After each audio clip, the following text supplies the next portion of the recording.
Hey guys, and welcome back to the channel. Today is another Tesla Model 3 video. I'm going to talk about what it's like to live with a Tesla Model 3 now after 8,000 miles. I read I think yesterday or something that the Tesla Model 3 and the Y is now backed up until 2022. So that means if you order one today, it's gonna get delivered next year. So that's the demand of the Model 3 and the Model Y right now. I can't believe that I actually got it in 6 days when I ordered it. I was on vacation in North Carolina and I ordered the car, and then I'm pretty sure it was 6 days later I got a text message saying that the car was at the location here, at the Tesla location, and I was just shocked how fast it was. But I'm not sure how long did it take for you guys to get your Teslas, because I don't think I've heard of 6-day delivery. I think I must have gotten the dates exactly right or something. But anyway, let's talk about what it's like to live with the Tesla Model 3. And we're here in beautiful downtown Delray Beach. It is extremely, disgustingly hot today, 93 degrees. So I'm not gonna record this outside today because in a black t-shirt it's not gonna be a pretty sight. Today I installed the cargo liners from 3D Mats. Thanks to 3D Mats for sending me those. And guess what? I realized that I have a lot more cargo space than I thought the Tesla Model 3 had. I know it sounds like the stupidest thing, but I had no idea that the rear cargo actually extends even further down than the first initial shelf there. It makes sense, I guess, because it doesn't have a transmission or anything like that. So I just never lifted that up and saw that, wow, there is a lot more cargo here than I expected. Before we go any further talking about what it's like to live with a Tesla Model 3, I want to let you know about today's sponsor, 3D Mats. I've been working with 3D Mats for a couple of months now. I started with their regular floor mats, which I absolutely love, and the reason I love these compared to the other ones that I used before this is the comfort. These mats have a cushion inside, a layer of cushion inside for you to rest your foot upon, and you can feel it if you squeeze your foot on these floor mats. You can feel the thickness and the softness of it, and it also provides a dampening sound for a quieter, smoother ride. On top of that, if you look underneath both the cargo liner and the floor mats here for the 3D Mats, you have a anti-skid layer which keeps the mats in place without harming the original carpet like Velcro would do, for example, or without leaving marks like nibs of traditional rubber floor mats. And of course, these are laser measured to fit the Model 3 specifically, which you can see here with these cargo liners. I'm going to show you the fitment of the floor mats as well, and how I clean them when they get dirty. In this video right here, they're pretty dirty, so I'm just going to take them out and clean them right here as I'm putting in the cargo liners as well. But all you gotta do is just rinse them off with some water, or even just shake them off, and then they're good to go. They're also waterproof, which means that the water bounces off these mats very easily, and it takes 30 seconds to clean the mats and then put them back in. Now, the really cool thing here is this 3D Mats are offering you, my audience, $10 off your floor mats or your cargo liners using the link in the description, and use code BEMBLY3D10 at checkout. If you're looking for quality mats for your Tesla Model 3 or Y, these are the ones you want to get. So click the link in the description and get yours. Talking about cargo space, I'm gonna compare this to my wife's Tiguan, and it has pretty much the same type of cargo space in it, if not more, thanks to that additional space that I just noticed today. Cargo is not a problem in this car, and that's also thanks to the frunk as well. Obviously, going grocery shopping, doesn't matter if we take the Tiguan or if we take this car, it doesn't matter how much groceries we get, we can always fit them in this car, in the frunk or in the rear as well. Now let's jump to the next thing, and that is superchargers. This is one question I get a lot. How busy are the superchargers now that the Model 3 and the Model Y is out? And that's actually a really good question, because it really depends on what time of day you get to the superchargers. And look at this beautiful G63. If you go when it's rush hour, for example, in the mornings before 8 o'clock, usually a little less busy than if you go in the afternoon around 5 or 6.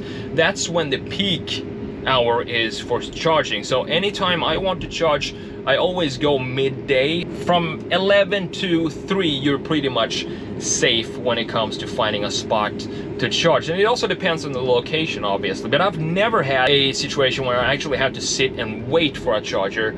And even if you do have to sit in the wait for a charger, usually if it's that packed, that means that one of the cars are gonna leave within 5 minutes or so. So you're never really gonna have to wait a long time for a supercharger. Next up, I want to talk about the ride quality of electric cars, and specifically this Model 3 here. So this is the most comfortable, the most luxurious feel in a car I've ever owned, and it really feels like a lot bigger car. And I also think it has a lot to do with the power delivery of the power here in an electric car, not just Teslas, but just electric cars in general. It's such a smooth delivery, and the driving itself is pretty effortless because you have this assistance when it comes to the braking. You only have one pedal driving, so I'm never basically using the brake pedal, which is pretty insane. And this is something I don't want to go back to when I get back into an internal combustion car. I don't want to have to use the brake pedal. I really like the regeneration braking that we have in Teslas, and of course you can set that to whatever you want in the settings here, at least on a Tesla. But I would always want to have this type of driving where the braking is done by the car itself when you drop off the gas pedal. That's one of the features that I'm gonna miss whenever I change this up for maybe going back to an internal combustion car or something like that, because it makes the car so relaxing, it makes the driving so relaxing. And of course the fact that you don't have any of these inconsistencies in the power delivery or jerks or something like that when you have a transmission and an engine that is connected, of course, to each other, and the internal combustion engine and so on. This just, it's almost like a video game when you're driving this car, because it's such a smooth experience.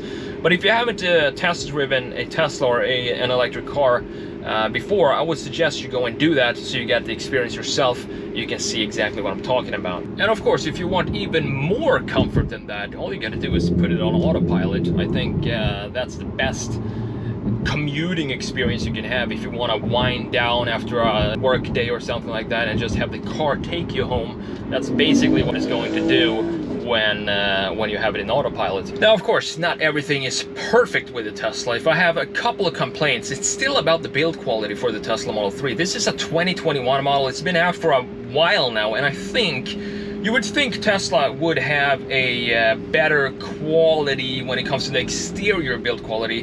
The interior, I haven't found any inconsistencies in the panel gaps and so on the interior, but they do still occur on the exterior in some cases. For example, my front little gap there, I had that fixed. It looks better now. It's not entirely fixed in the front end, but that was one thing that really bothered me when I was looking at it from the front, because I had a bigger gap on one side of the front and it's smaller on the other side. And that's just inconsistencies that you don't expect to have when you're paying 50, 60, 70 grand for a car. Hope it's going to be fixed pretty soon, and we won't see those quality problems on the exterior design from Tesla in the near future. Another thing that I want to talk about is this gas pedal, and this is one thing I've talked about before, but it's also one thing that you notice after a long time living with the car.